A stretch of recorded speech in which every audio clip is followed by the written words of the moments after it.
Asi vieš, že Bohu na tebe záleží. Záleží mu až tak, že mu záleží aj na tvojom vzťahu. A Božia vôľa vždy bola, aby Boží muži mali Božie ženy.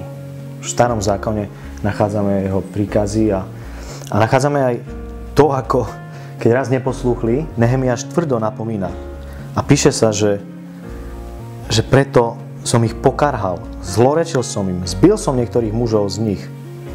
Pochytil som ich a zaprisahal na Boha. Nevydávajte svoje dcery za ich synov a neberte si ich dcery pre svojich synov, ani pre seba. Bohu veľmi záleží na tom, aby sme nepadli v takej veci. Šalamún na tom padol, pohorel. A Božie slovo ďalej hovorí v liste Tesalonickým, že Božia vôľa je vaše posvetenie.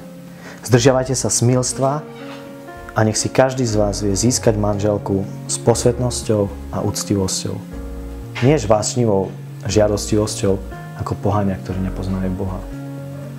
Inými slovami, Pán Boh túži po tom, aby človek, aby ty si rástol do posvetenia. To znamená, aby si sa pripodobňoval Bohu, aby si rástol na Božiu podobu.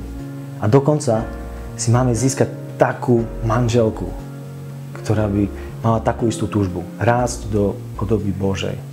Keď to naozaj myslíš vážne s Bohom, tak sa snaž získať takú ženu, ktorá to myslí vážne s Bohom. A ak to nemyslíš vážne, tak si nezačínaj s takou, čo to myslí vážne. Iba že by sa chcel zmeniť a naozaj to myslí vážne s Pánom Bohom. A ešte ti dám jednu radu.